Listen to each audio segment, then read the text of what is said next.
get started for today. So let's just do some real fast business. So this is basically, besides the final exam, the last week we're gonna have sort of graded assignments. So the quizzes that you've already done and the in-class activity we'll start working on now will be the sort of last big assignments of the semester. Next week we will meet and I'll have a reading for you to all to do. But next week the goal will be more just sort of a kind of like a fun, lower stakes kind of discussion, where we sort of just maybe apply some of the resources we've been developing. We'll talk a little bit about the final exam, what that'll look like next week. I'll set aside some time for course evaluations because I really do take those seriously. And particularly because it's been such a weird semester, I'd like to sort of know what worked, what didn't work in case I ever have to do something like this again. So there won't be any videos to watch for next week. There won't be any pre-class quizzes, and there won't be any in-class activity for next week. So things will be a little bit lower stakes. We'll just do some setup for the exam, do some end of the semester stuff. Let's see. Otherwise, what other businessy stuff do we have to talk about? So my back is feeling better enough that I'm starting to do the grading now. Fortunately, I just have to do all the catch up for what I missed as a result of the injury. So I'm about halfway done with the chapter 5 exam. You all did the chapter 6 exam over the weekend, so that'll probably take me a little bit longer to get to, but I'll start working on that as soon as I get the chapter 5 one done. I'm hoping I'll get the chapter 5 one done like tomorrow-ish, something like that, at least for your class. So I think that's all I've got in terms of class business. Does anyone have any questions for me about anything before we dive into chapter 11?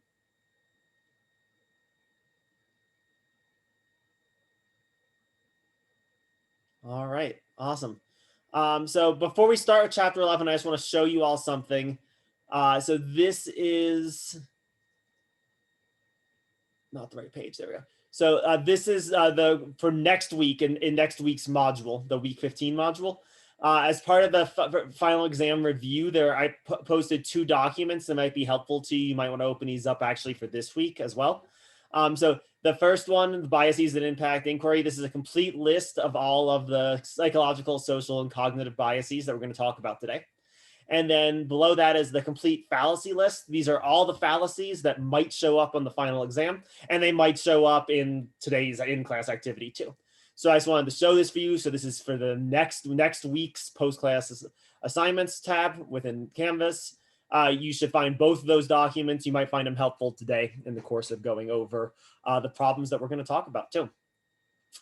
So the reason I wanted us to more or less end the semester with chapter 11 is that it does a good job of sort of taking us back to where we began the semester. Right? The sort of topic we're considering from the very beginning. Why have we been talking about all the stuff we've talked about this entire semester? It was with the goal of promoting this idea that we called at the very beginning of the semester inquiry. Okay? Where inquiry is this activity where you try to discover what is true simply because you want to know it's true. Right? So truth for its own sake, and the procedure whereby you sort of arrive at truth is by examining various kinds of arguments like we've been doing this semester, right? Trying to discover what do I have good reasons to believe versus what don't I have good reasons to believe. Right away when we began, we noted that not everyone is doing inquiry, and that inquiry in many cases is frequently hard, right? There's other kinds of motives that sort of seep in and can get in the way. Frequently people, it seems like what they're more concerned with than truth is just sort of winning an argument, winning a debate, winning a disagreement. We also find lots of cases where people seem as if they're more motivated to sort of just prove what they believe is right rather than investigate whether or not what they believe is right. Right, sort of starting knowing the answer. That can vaguely look like inquiry, right? It might sort of superficially resemble it, but the spirit motivating it is completely different. In an inquiry, it sort of doesn't matter what position is right. You just want to figure out which one it is, or what of the possibility is the correct one. And a big part of the reason for why inquiries can go wrong take us beyond the scope of pure logic, right? Because that's mostly what we've done this semester. We've pretty much just looked at what makes a good argument, and so what constitutes a good reason to believe that some conclusion is true, and try to gain some skill at identifying that. Now, that's incredibly important, but more is going on in what we believe and how we go about forming our beliefs than just that feature. And that's why I really like ending the semester with chapter 11. Chapter 11 wants to bring in some of these other things that go into how we formulate our beliefs, so we can sort of combine that with some of the logical concerns we've been raising and get a sort of more nuanced view of how it is that people actually go about believing things. And so therefore a more nuanced view of what will be needed for us to go about believing things more rationally. Bunch of stuff I talked about in the video. I'm not going to repeat it. Our focus in this class session in particular is going to be on these various, what the book was calling biases, that can interfere with inquiry for sort of extra logical reasons, for things that don't sort of reduce to or collapse to a purely logical mistake.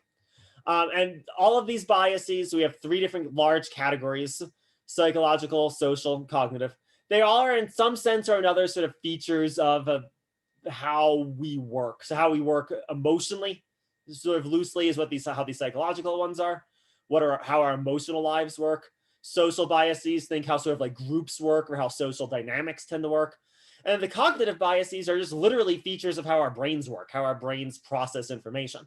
And like I said in the video, none of these are in and of themselves bad in any kind of absolute sense, but all of them can interfere with inquiry in various kinds of contexts. And so they're all things we sort of need to be on guard against when the danger sort of manifests, when the danger sort of shows itself. There's going to be 2 kinds of questions on the exam dealing with these biases. And indeed, probably most of the exam will probably be dealing with the biases. There'll be a few questions based on chapter 16, which we'll talk about next week. But mostly the focus is going to be on this stuff for today. So there's going to be 2 big kinds of questions that you're going to be asked to sort of solve. So the first, it can be sort of analogous to the fallacy questions. You're going to be given an argument or maybe an exchange or a dialogue, and I'm going to ask you to identify what bias is present within it. So let's start looking at number 1 today, and number 1 in today's assignment. Number 1 would be an example of this first kind of problem. Right? So here we have an exchange. Right? Your sort of task, just like as if you were looking at a fallacy problem. First, you should define what bias is manifested within this exchange.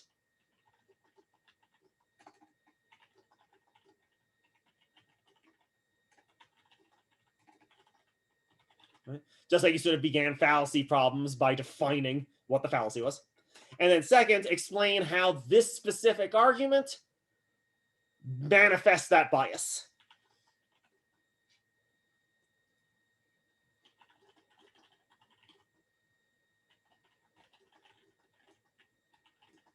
And so these problems should be, again, like the fallacy problems, probably like 3-4 sentences, something like that. So anyone have any questions based on just anything that I've said so far in the kind of introduction?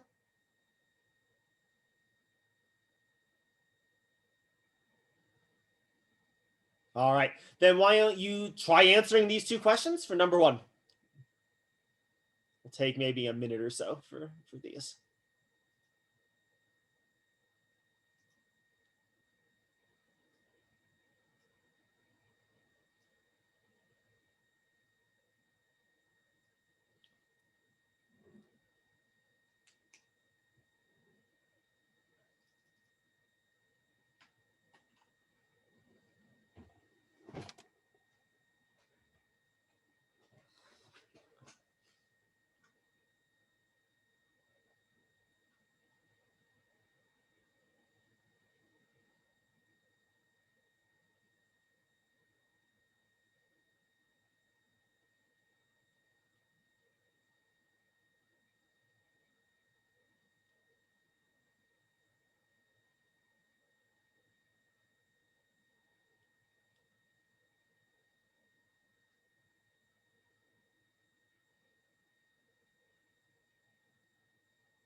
All right, so let's start talking about this one. Just like some of the previous problems, right, this is very much a sort of explain your answer kind of problem. Frequently, there are multiple biases that you could use to do a plausible job of characterizing sort of what's going wrong within some exchange. So If there are other options you want to try out, if you want to try out a different bias, let's do that after I go through the one that I think works best. Let's try out some other ones just so we can get some practice with it. So let's start here. So I think the best way to characterize the sort of mistake that's taking place within this exchange is the my side bias. So what is the my side bias? The my side bias is basically where, or not really where, let's say it's basically our tendency to not know why people who disagree with us believe the things that they believe. Right? And so in this specific example, right, we have a speaker who obviously is indeed familiar with arguments that various people have given arguing that God does not exist, right? We say philosophers, physicists, right? This person is obviously knows these arguments. And indeed, it's quite plausible that the reason that they believe God doesn't exist is because they've been exposed to those arguments, right? So it makes sense why that would be what they're familiar with, why they'd be more familiar with things that they sort of kind of agree with, possibly because those arguments are the reason why they agreed with them in the first place. But it also seems apparent, at least as someone who teaches medieval philosophy and philosophy of religion, that the speaker in this particular case isn't really aware of arguments that purport to demonstrate that God does in fact exist, right? And again, arguments may be given by philosophers, by physicists, by theologians, right? Things that are beyond just sort of blind faith, right? What do we mean by blind faith? Blind faith just sort of means you're irrational. You don't have any reasons for your belief. You can't justify your beliefs, right? And the person, because they don't actually know why people who believe in God, they just assume that anyone who does so is simply being irrational, right? That sort of since I don't know why you think what you believe, you must just be crazy. That's in effect the my side bias, right? And notice, as a result of that sort of tendency, as a result of this mistake, they immediately also fall into their argument committing a logical fallacy. This argument commits the straw person fallacy. It misrepresents why people who believe in God, or at least why some people who believe in God, believe in God. Right? So here we see our first sort of example of how the sort of feature of human psychology is directly related to why a logical fallacy is taking place. All right, how are people doing with this first problem? Any questions about what my side bias is, why I think it's the right answer, how I'm explaining anything? Also, did anyone think it was maybe a different bias that you want to try out?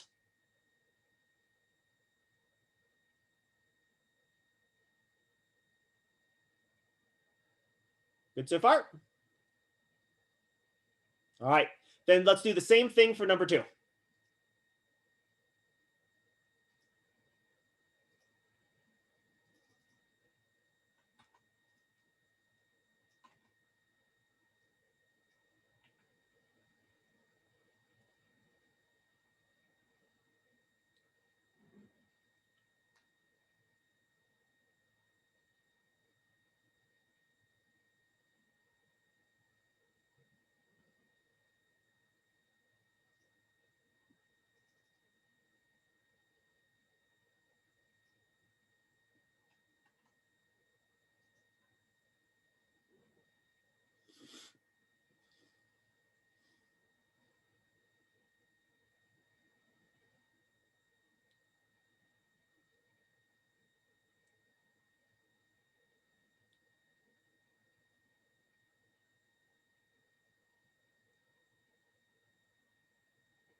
All right, I'd say this argument, we're looking at what is called the representative bias.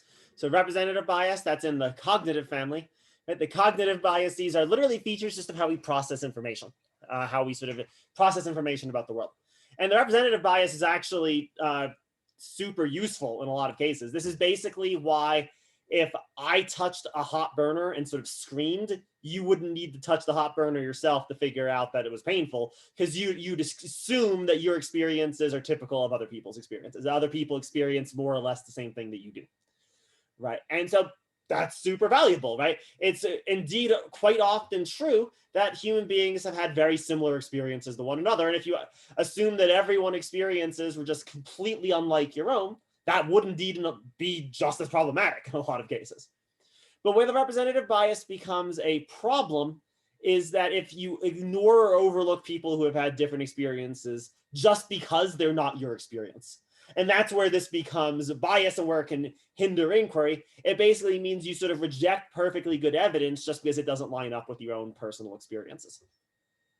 And that's what we seem to see manifested in this particular problem, right? This person has had a particular experience with poverty, right? And they assume basically that everyone has, or at least everyone could have had, the same experience that they have had. And as a result, again, their data point is important and useful, right? But as a result, they just ignore people who have had different experiences. And so we can again see another example of where this cognitive bias directly leads into a logical fallacy, right? And so this argument commits the anecdotal evidence fallacy. It overprivileges my own experience and minimizes other evidence that isn't directly correlated with things that I've experienced. All right. How are we doing again with number 2? Any questions? Any other bias anyone wants to try out?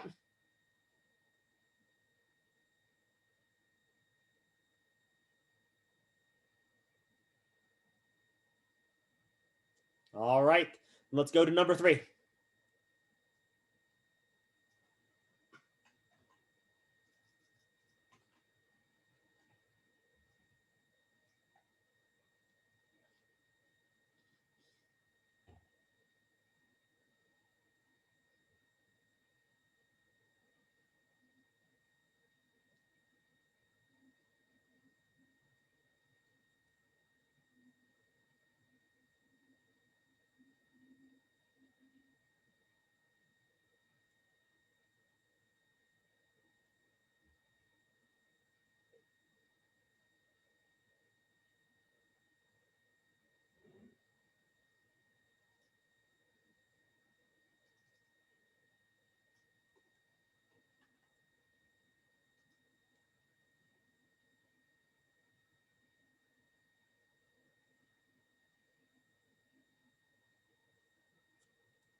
All right, so here we seem to be in sort of a social register, right? We're talking about sort of like how professional spaces are configured and what the norms are within those social spaces. And I would say the particular social bias that we're looking at is the one we're going to call inside the box thinking, right? This bias is basically our tendency to assume, or the tendency of people within a group, let's say, to assume that the way that that group functions is sort of how the group should function, or that it's how it's normal to function, or how it would be natural to function, good to function. Right? And that's very much this particular argument. I heard this from a podcast that I heard a couple years ago now, where it was the woman who was being interviewed in the podcast was one of the very first editors at the Washington Post. And it's one of the first female editors at the Washington Post. And she was arguing in this podcast that it was like, that she thought it was like really important that professional women dress a particular kind of way. Right? And that was sort of the inspiration for this argument. And so like what she was doing in that context was she sort of was like recognizing how a particular social space worked. And she was sort of just like assuming that that was kind of how it should work, right? That was the right way to work. But you imagine that the context in which someone would actually say something like this, right, would be like there's an implicit like, hey, maybe women shouldn't have to wear high heels in professional workplaces or whatever, right? And this response kind of like it misses that very possibility and can't really respond to it. It just assumes that, well, how we do things is how things have to be done, right? And so it's not really able to offer any kind of defense of why the tradition is sort of the right one, right? Why the tradition is correct. Indeed, the person in the sway of this bias frequently doesn't even see their traditions as being in need of justification, or their traditions as in need of being defended. And so that can radically shortchange an inquiry if the inquiry is precisely into whether or not, right, these are indeed the appropriate professional dress standards that women should be subject to in workplaces or whatever. All right, how people do with this problem? Again, any other ones people want to go over? Any questions, comments? It's funny. None of you need to do anything about this, but it's just funny. None of you have your cameras on, so I have a little bit. I always have this like fear, like, am I just like talking into air? is anyone actually there? All right. So no other questions? Oh, good. Thank you. Someone in the chat has saved me. someone in the chat is confirming you exist. Very appreciated. All right. So no one has any other questions. Let's move on to number 4 then.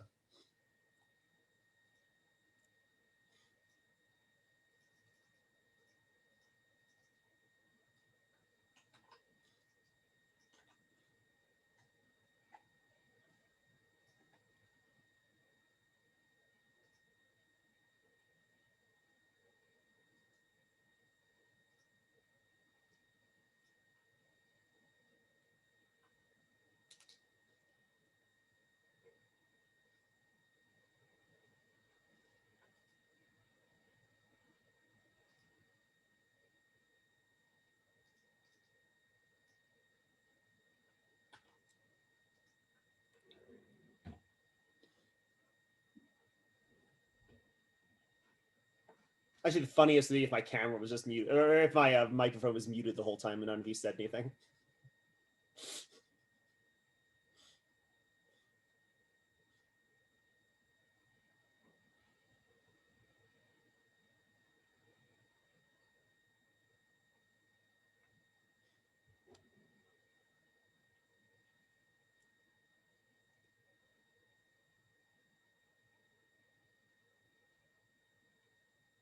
All right.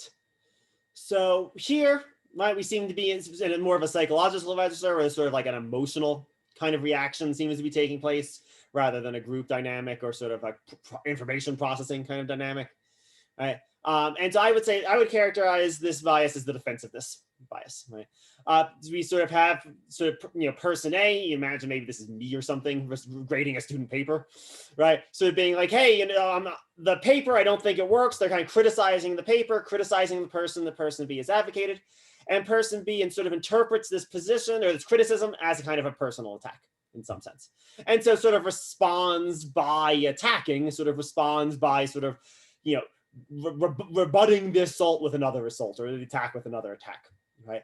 And that's just really antithetical to the goal of inquiry, whether or not it's even justified or not. I mean, this person A in this case is probably not, this does not really seem like a personal attack. But even if it was a personal attack that was being advanced, it still doesn't really advance inquiry to just get defensive in the face of it. Right? It seems like if your goal is inquiry, the way you would sort of respond to criticism is sort of investigate whether or not the criticism is accurate, right? Or if you don't think it is, sort of defending your position against the criticism that's been raised against it.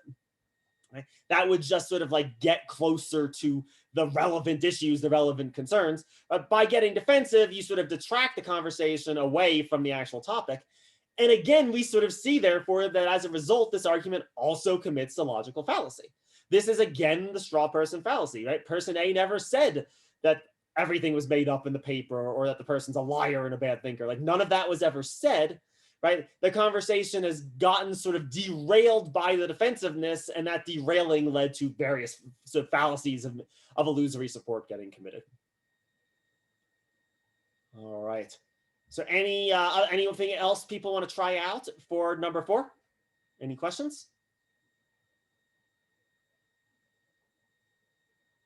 All right, then we'll keep on moving. Let's go to number 5.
All right. So here again, I'd say we still seem to be more in sort of the psychological register. We seem to sort of have someone who seems kind of like stuck on an idea or wedded to some sort of idea, right? That is frequently, if I can fix it, there we go. That is frequently what we're going to call ideological fixity. Right? So an ideology is just a way of interpreting the world, right? And this person seems to be in the sway of a particular ideology. This is the sort of ideological approach they have, the sort of foreign policy questions. You can maybe call it kind of like a hawkish foreign policy, right? Where we should sort of like respond to things by bombing them, basically, is the appropriate way of responding to sort of international situations. Right? And so a person B sort of has this ideology in and of itself, that's fine, right? Having ideological commitments isn't per se a bad thing, right? But the problem is that they don't see those ideological commitments as themselves things that could need to be justified in the course of an inquiry, right? Because kind of like if we're asking a foreign policy question, what we're asking is almost like you could put it like, what is the right ideological response to the situation? That's one way you could sort of think about it, right? And as a result, if that's what we're asking, by being sort of stuck or fixed on this one specific ideology, person B is actually not going to really be able to take part in the inquiry in the appropriate way. You can think of ideological fixity as it's sort of like knowing the answer to a question before you even ask the question, right? Let's real talk for a second, right? Pick whatever cable news network you want. You all probably are familiar that there's probably a bunch of personalities on various cable networks, without naming names, where you kind of don't need to tune in to know what it is they're going to say, right? They're going to say the same thing every night, whatever the topic is, because all they ever do is just kind of repeat that whatever ideology they're endorsing, whatever ideological standpoint they're sort of hawking. And so in a very real sense, you know what they're going to say before they say it. That's just completely contrary to the idea of inquiry. The idea of inquiry is predicated upon us needing to genuinely ask questions that we're actually willing to consider the possibility that we don't know the answer to in advance, right? And so in this particular case, the very thing that needs to be investigated is bombing Pardinia the right thing to do? So if you just say, well, bombing is always the right thing to do and don't justify why, you've just sort of shortchanged the conversation. You've made it so that the inquiry will never actually begin, never actually get going. All right, how are we doing with number 5? Again, any questions, thoughts, comments, number 5? Is there any way that it could be, I'm sorry, I can't speak English. I'm fine, don't worry about it. I was just wondering if it could ever be considered like one of the cognitive biases, like the overconfidence, just because you're like overly confident in your ideological stance. Yeah, that's not bad. Yeah, I still think I think over ideological fixity is still slightly better, but I don't think overconfidence isn't bad in this case. So yeah, we'll talk actually overconfidence. So spoiler alert, that'll be the answer to the next problem. So we'll talk a little bit more about overconfidence just a minute. But basically speaking, the overconfidence bias is where you're more confident than the evidence warrants. Gotcha. Thank you. And in this case, that's not irrelevant, Nicole. I think you are. I think that there's something to that here. Because like, yeah, I mean, you imagine maybe this person like that has some evidence that justifies that sometimes bombing stuff is the right answer, but maybe that's not enough to say that it's always the right answer. So yeah, I think that's not a bad answer in this case. I might say it's sort of overconfidence in the service of an ideology. And so that ideological fixity is just a little bit stronger of an answer, perhaps. But overconfidence is definitely pointing in an important direction here, and one that I think is quite relevant. So is that a good response? Is that helpful? Yes, thank you. Absolutely. Good. Any others anyone wants to try out?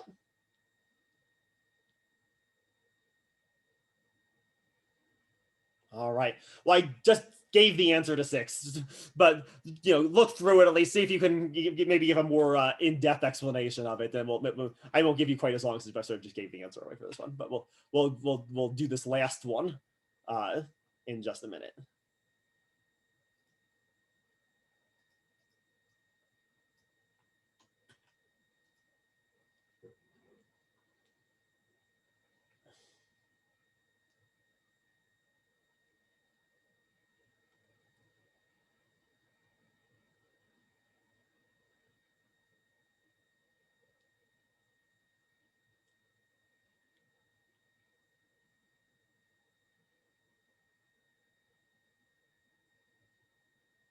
All right. So like I said, this one is indeed, I would call it overconfidence bias.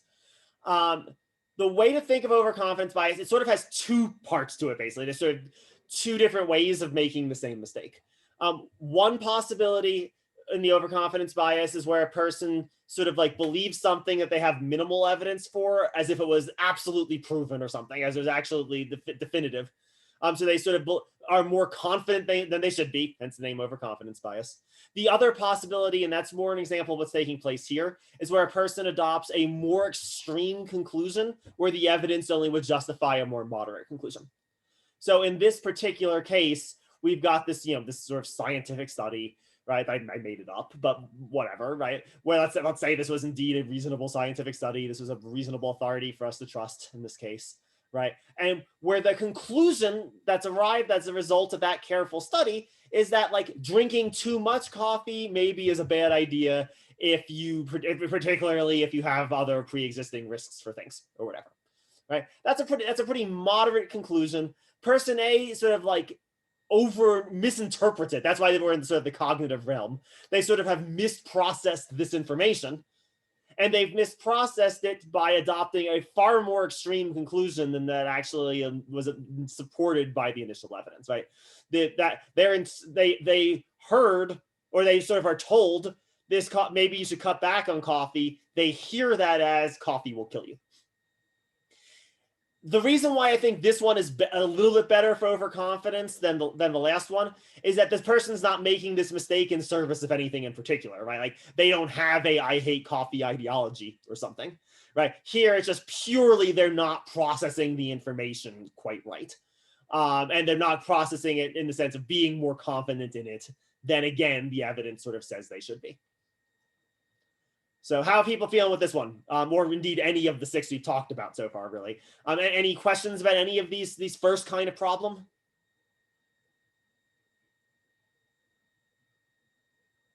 All right, so just remember, there's gonna be 2 kinds of questions. One kind of question you get in the exam will look just like the 6 we just did. Keep in mind also, there is, just like there was in this last exam, there's gonna be a time limit for the final. Maybe I didn't give you, I'll have to check and see, but at least a few students told me that they had ran into some time issues with the last exam. One thing that can at least be helpful with that is sort of like not over answering problems. When you get problems like this on the exam, right? Don't, 3, 4 at most sentences are all you should need in order to actually answer this question. And indeed, maybe even like 2 could be enough if it's sort of a long sentences. So don't feel the need to sort of over answer maybe with these problems. Like this should be, 2, 3 sentences or so for ones that look like this.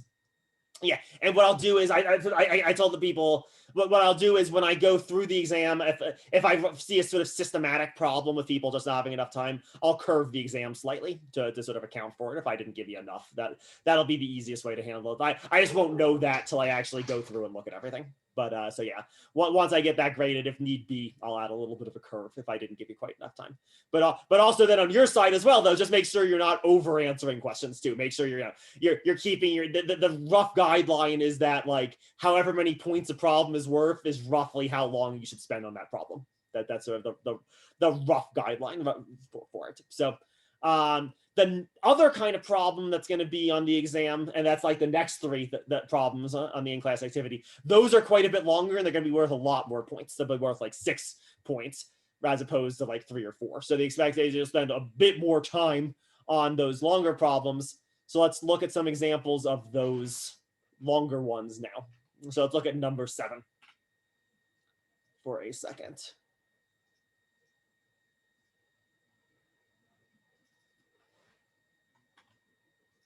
All right. So for these longer problems, we'll go back to it in just a minute.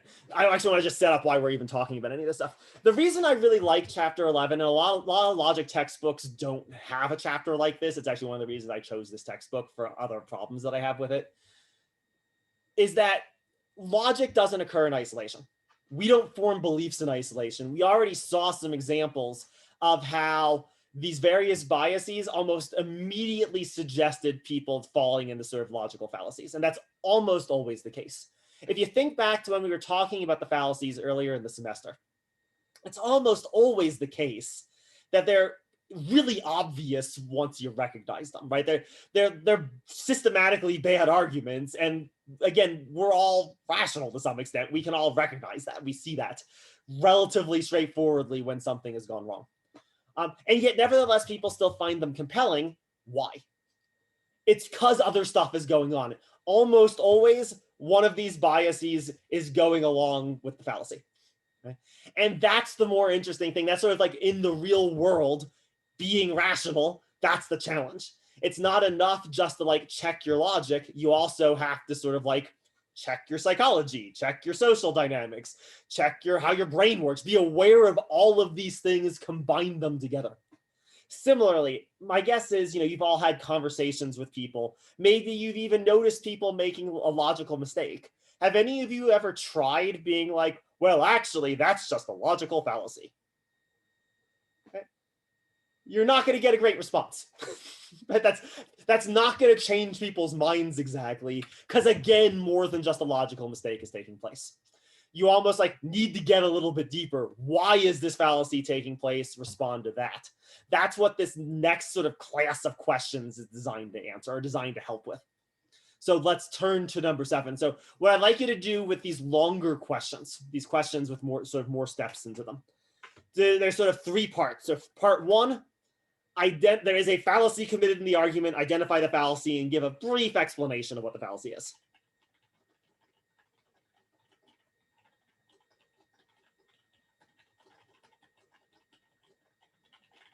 Again, brief, 1-2 sentences. Yeah, maybe not even as exhaustive as you would do if it was just a fallacy question, but 1-2 sentences. What is the fallacy? How is it being committed? Right? But there's also going to be some bias motivating the fallacy. I also want you to identify that.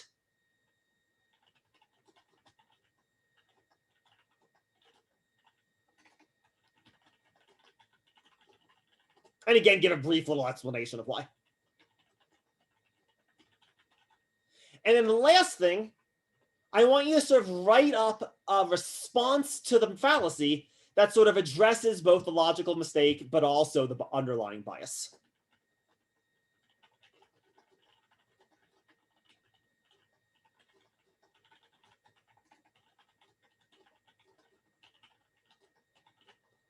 And that will be sort of like the more productive way of doing this. Almost do it like a sort of like a narrative, like you're like the argument was addressed to you and you're going to respond to the person who made it or something. I'll try to give examples of this. Obviously, this last step is pretty broad, right? But I sort of want you to sort of like practice thinking in those different ways. There's a bunch of different ways you could do it or whatever. But I sort of want you to start thinking in this direction of sort of seeing how the biases and the fallacies connect to one another in concrete circumstances. All right. So any questions about what I'm looking for with these problems? All right, I'm going to give you a little bit longer to work on these since there's more steps. Again, maybe not the whole 6 minutes that you'll have. I'll be giving you sort of on the exam, but maybe I'll give you 2 or 3 minutes at least. Try to answer all 3 of these questions in number 7.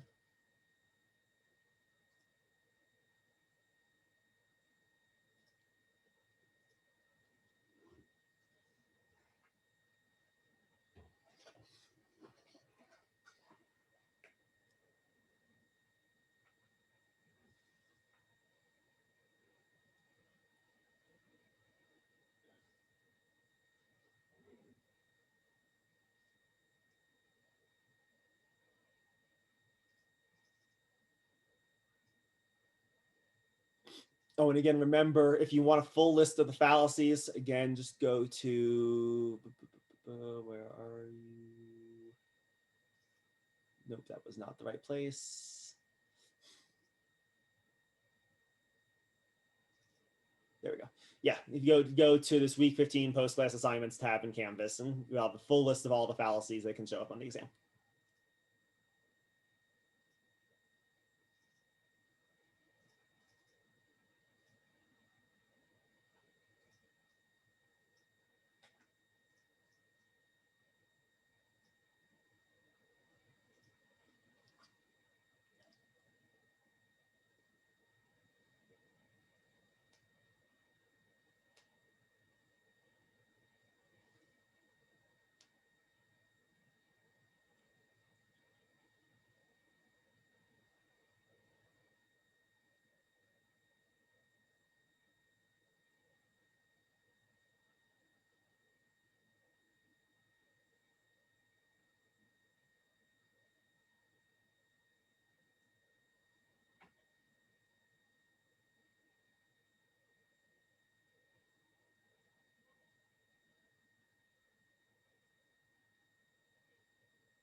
All right, so let's just start with identifying the fallacy that we seem to have at play here, right? We've got the slippery slope fallacy. Right? And sort of an archetypical example of it, right? The slippery slope fallacy is where we sort of derive outlandishly bad consequences and don't justify how they're going to follow, right? And so that's what's taking place here, right? The link between sort of like taking care of a crying baby and then ending up in jail, right? That's pretty tenuous, right? I mean, to say the least, that's probably underselling it to call it tenuous, right? It's not, and it's not supported by any actual good reasoning within the argument itself, right? So, and again, my guess is that it's probably obvious that something's gone wrong here, right? You probably didn't read this argument and go like, yep, checks out, right? All right, so why then is this person falling into this sort of like, I would say like pretty obvious mistake?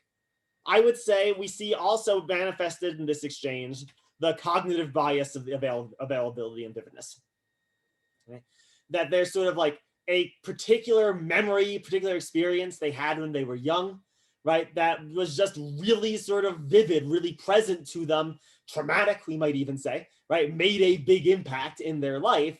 And that is causing them, as a result of their ability to sort of recall, right, their brother getting spoiled and then ending up in crime, all that, right? Causing them to sort of be too quick to link, sort of like, you know, taking care of things, quote unquote, spoiling them with, you know, jail or whatever, right? And the interplay between these two things is why the slippery slope fallacy would ever seem compelling to this person in the first place. And so if we want, it wouldn't be enough in this case just to point out in sort of like that condescending voice, well, actually, that's just a logical fallacy, hurting her, right? Like that's not going to do anything. To actually sort of like address this person's concerns almost, we're going to need to sort of respond both to the fallacy, but also to the bias that's motivating it, right? And so this is, again, this is just an example. There's lots of things you could write. It doesn't have to be exactly what I did here, but maybe something like this would do it, right? So like, I know your experience with your brother is really traumatic, and I agree that it's important to avoid spoiling our child, right? But by taking care of them when they cry, it doesn't mean the same thing that happened to your brother will happen here or happen to our child, right? Like, you know, you sort of point out the logical mistake, right? That there's no real good reason to connect these two things logically, while also sort of like recognizing the sort of bias that's motivating it and trying to sort of like move them off from it in to some extent or in some way. All right, how are we doing with this problem? So any questions about either the fallacy or the bias that I selected, or more generally speaking with what I'm looking for in terms of the answer to these problems?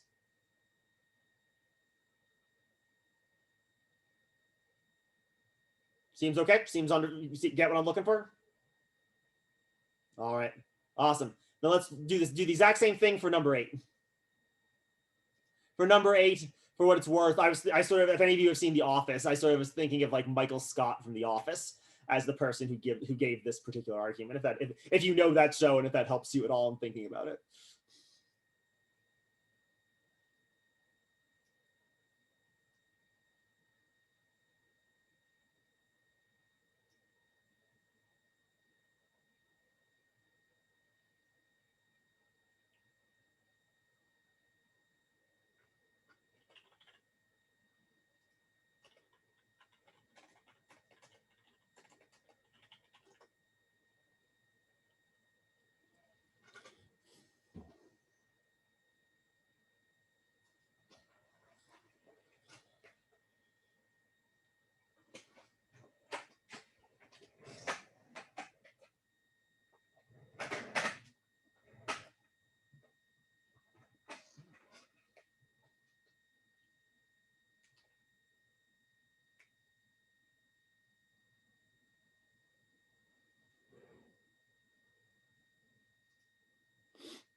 All right. So what fallacy do we see in this argument? This is a sort of a textbook example of the red herring fallacy. Right? What's the actual relevant issue under discussion? Raises, right? Employees getting raises. That's the real issue, right? And all bringing up this other stuff, the fact that it's a good company, they make good products, they have good customer service, all of that is just a distraction from the issue of whether or not the employees should get raises. None of those are particularly pertinent to the question of giving whether or not raises should or should not be given out, right? So a mere distraction tactic, right? But why? Again, it's pretty obvious that none of this stuff is relevant, right?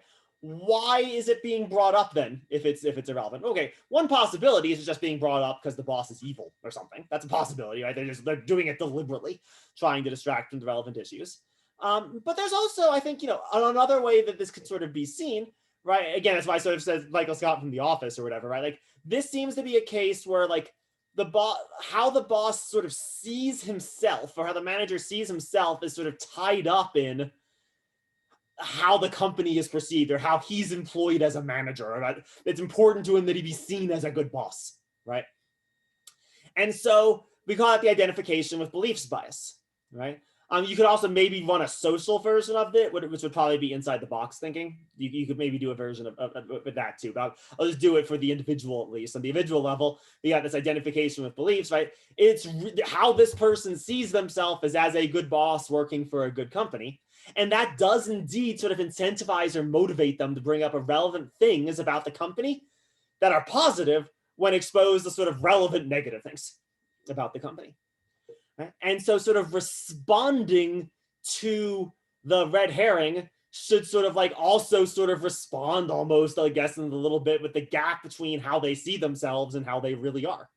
Right. So maybe a response like this could perhaps be relevant in this case. Right. If the company makes such good products and has such good customer services, shouldn't the employees be rewarded for making the company such a good place or for working so hard? Right. Something like that. Right. That's sort of like responding to like, sort of like trying to get the person to look beyond this need to sort of be felt to be a good boss or to be seen as a good boss and actually considered, am I being a good boss in fact in this case or in this situation? Right. And then it also reorients the conversation back to what actually matters, rewarding the employees, raises, so the red herring fallacy. Right. It sort of responds to the logical mistake that's getting made as well. All right. And like I said, I think you probably do run a version of this with inside the box thinking too.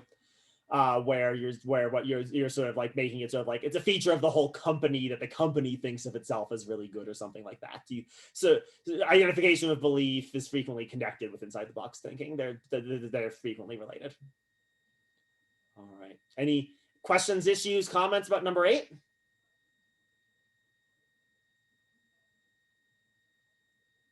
All right, let's do one more problem, then we'll end early. I don't know about you all, so I'll just speak for myself at this point. Zoom is getting challenging as the semester continues to move along, and the pandemic continues to move along. So we'll do one more problem, then end it for the day. Let's look at number 9.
All right. So I think once again, the mistake is sort of obvious. This is one of our more recent fallacies, one from the last exam.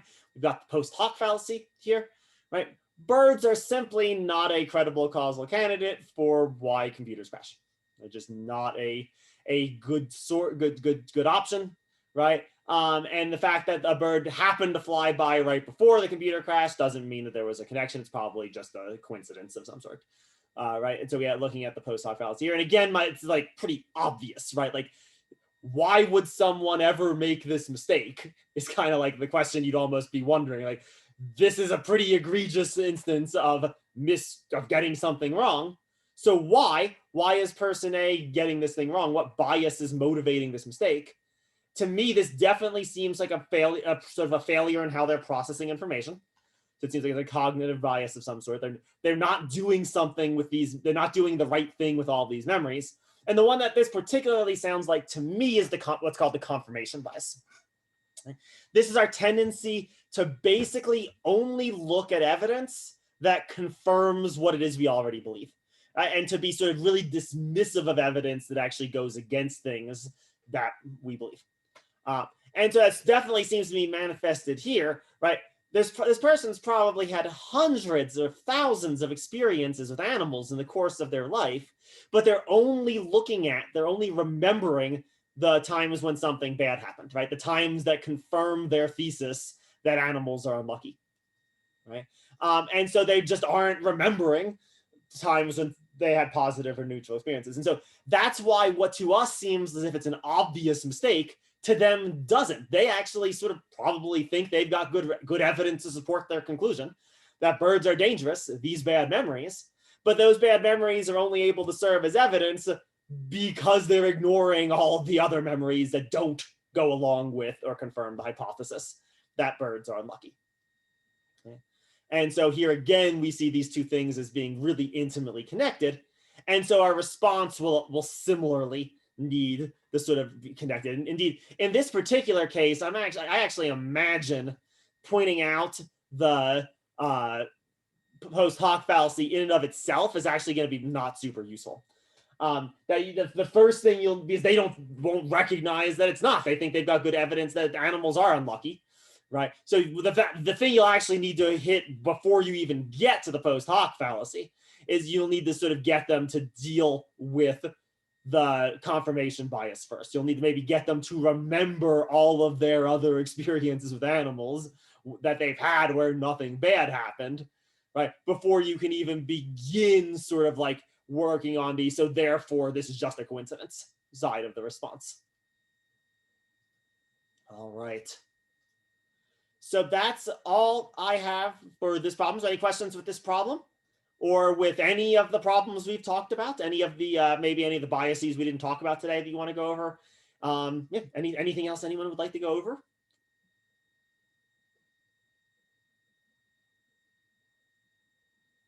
All right, awesome. Then let's call it here. So like I said, next week will be pretty light. There's not going to be any more assignments or anything. So once you turn this in-class activity done, get this one turned in for this week, you'll be done besides the final exam. That'll be the last assignment you'll have to do in this class. For next week, again, we'll go light. We'll sort of let our hair down a little bit. Well, not my hair. I won't let my hair down. But yeah, we'll go a little bit easier. So look at a sort of an interesting kind of topic. These questions of how do we evaluate sort of conspiracy theories or extraordinary claims. We'll talk a little bit about the final. Give you some time to do the course evaluations because I really value them. And yeah, do just some good end of the semester stuff. So it'll be pretty, move at a pretty good, fun pace next week. That's at least the hope, anyway. And then yeah, then that'll be the last time I see you for the semester. Yeah, and then they'll just be the final. So anything for me? All right, awesome. Have a wonderful rest of your week.